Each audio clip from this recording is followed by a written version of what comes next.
ಸುಸ್ತಾಗ್ತಾ ಇದೆಯಾ? ಕೂತ್ಕೊಳ್ಳೋಣ ಬಾ, ಬೆಂಚ್ ಕಲ್ಲಲ್ಲಿದೆ. ಬಾ, ನಾನು ಎಷ್ಟು ಸಾವಿರ ಸಲ ಹೇಳ್ತೇನೆ ನಿನಗೆ ಜಾಸ್ತಿ ಓಡ್ಬೇಡ ಅಂತ. ನೀನು ಓಡ್ತೀಯಾ, ಸುಸ್ತು ಮಾಡ್ಕೊಂತೀಯ. ಹೋಗ್ಬಿಡು. ಹಾರ್ಲಿಕ್ಸ್ ಕುಡಿತೀಯಾ? ಕುಡಿಬೇಕಂದ್ರೆ ಕುಡಿಬೇಕಷ್ಟೇ, ಸ್ವಲ್ಪ ಕುಡಿಯಾ. ಹಂಗೆ ಅನ್ಬಾರ್ದು ಕಣ, ನನ್ನ ಬಂಗಾರಿ ಅಲ್ವಾ ನೀನು. ಸರಿ ಕೊಟ್ಟೆ. ಇವತ್ತು ನಿನಗೆ ಅಂತ ಗಟ್ಟಿ ಹಾಲಿಗೆ 2 ಚಮಚ ಹಾರ್ಲಿಕ್ಸ್ ಜಾಸ್ತಿನೇ ಹಾಕ್ಬಿಟ್ಟು ಮಾಡಿದ್ದೀನಿ. ನೋಡು ನೋಡು ನೋಡು, ಸಾಕು. ಸ್ವಲ್ಪ ಸ್ವಲ್ಪ ಸ್ವಲ್ಪ ಕುಡಿ. ಸ್ವಲ್ಪನೇ ಇರೋದು. ನೋಡ್ದಾ, ಇನ್ನೊಂದು ಗುಟ್ಕೋ. ಇನ್ನು ಸ್ವಲ್ಪ ಕುಡಿಯೋ. ನೋಡ್ದಾ, ನನ್ನ ಜಾಣ ಬಂಗಾರಿ ಅಲ್ವಾ ನೀನು. ಇನ್ನೊಂದ್ಸಲ. ಅಲ್ಲಿ ನೋಡ್ರಿ, ನಮ್ಮ ನೋಡ್ ನಗ್ತಾ ಇದಾರೆ. ಯಾಕೆ? ಅವ್ರವ್ರ ಹೆಂಡತಿಗೆ ಅವ್ರವ್ರು ಕುಡ್ಸೋದಿಲ್ವಾ? ಸಾಕ್ಬಿಡಿ, ನಾನೇ ಕುಡಿತೀನಿ. ಅಮ್ಮ, ನನ್ ಕೈಲಾಗಲ್ಲಪ್ಪ, ನೀನ್ ಹೋಗು ಪುಟ.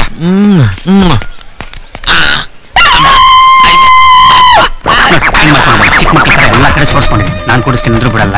ಅಳಿ ಅಂದ್ರೆ ನನಗೂ ಒಂದಟ ಹಾರ್ಲಿಕ್ಸ್ ಕೊಡಿ. ಯಾಕೋ ಕೈ ಕಾಲೆಲ್ಲ ನೈತಾ ಇದೆ, ಬಿದ್ದೆ ಹೋಗುತ್ತೆ ಅನ್ಸುತ್ತೆ. ಬದಲು ಇದೇನೋ ಹೊರಗೆ ಬರಬಾರ್ದ, ಒಂದೇ ಸಲ ಪೀಡೆ ತೊಲಗ್ತಾ ಇತ್ತು. ಏನೋ ಅಳಿ ಅಂದ್ರೆ ಬೈತಿರಂಗಿದೆ. ನಿಮ್ ಹಂಗ್ ಕೇಳಿಸ್ತಾ? ಒಳ್ಳೆ ಗೂಳಿ ತರ ಇದ್ದೀರಾ, ಅಲ್ಲಲ್ಲ ಒಳ್ಳೆ ಪೈಲ್ವಾನ್ ತರ ಇದ್ದೀರಾ. ನಿಮ್ಗೆ ಹೆಂಗಪ್ಪ ನೋವು ಬರುತ್ತೆ ಅಂತ ಯೋಚನೆ ಮಾಡ್ತಾ ಇದ್ದೆ. ಅಳಿ ಅಂದ್ರೆ ಈ ನೋವುಗಳಲ್ಲಿ 2 ಟೈಪ್ ಇದೆ.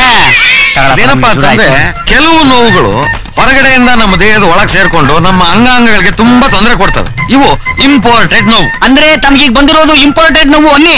ಎಷ್ಟು ಕರೆಕ್ಟ್ ಹೇಳಿದ್ರಿ ನೋಡಿ. ನಳಿ ಅಂದ್ರಲ್ವಾ, ಜಾಂಡ್ರು ನೀವು, ಜಾಂಡ್ರು. ಪುಟ ನೋಡ್ಕೊಂಡು ಆಟ ಆಡು. ಅಯ್ಯೋ ಹೋಗಮ್ಮ, ಬಿದ್ದಿದ್ಬಿಟ್ಟಾನು, ನೋಡ್ಕೋ ಹೋಗು. ಇನ್ನು 2ನೇ ಟೈಪ್ ನೋವು ಅಂತಂದ್ರೆ, ಕೂತ್ಕೊಳ್ಳಿ, ಹೋಗಿದ್ದಾಳಲ್ಲ, ಇದನ್ನ ನಾವು ಎಕ್ಸ್ಪೋರ್ಟ್ ಮಾಡೋದು. ಅಂದ್ರೆ ಬೇರೆಯವರಿಗೆ ನೋವು ಉಂಟು ಮಾಡೋದು. ಇದ್ರ ಬಗ್ಗೆ ನಾನ್ ನಿಮ್ಗೆ ಹೆಚ್ಚಿಗೆ ಹೇಳ್ಬೇಕಾಗಿಲ್ಲ, ನಿಮಗ್ ಚೆನ್ನಾಗಿ ಗೊತ್ತಲ್ಲ. ಅಯ್ಯೋ ಮುದುಕ್ಪಟ್ಟಿ ಮಗನೇ, ನನಗೆ ಪಟ್ಟಿಲ್ಲ. ಅಲ್ಲಿ ಅಂದ್ರೆ ಮನೇಲಿ ಏನಾದ್ರು ಇದೆ ಸ್ವಲ್ಪ. ಯಾಕೆ? ಒಂದ್ ದೊಡ್ಡ ಬಾಟ್ಲು ತಂದಿಟ್ಟಿದೀನಿ, ಚೆನ್ನಾಗಿ ಉಚ್ಕೊಳ್ಳಿ. ಅದಕ್ಕೂ ಕಮ್ಮಿ ಆಗ್ಲಿಲ್ಲ ಅಂದ್ರೆ ಒಂದಿಷ್ಟು ತಿಂದ್ಬಿಡಿ, ತಿಕ್ಕೊಂಬಿಡಿ.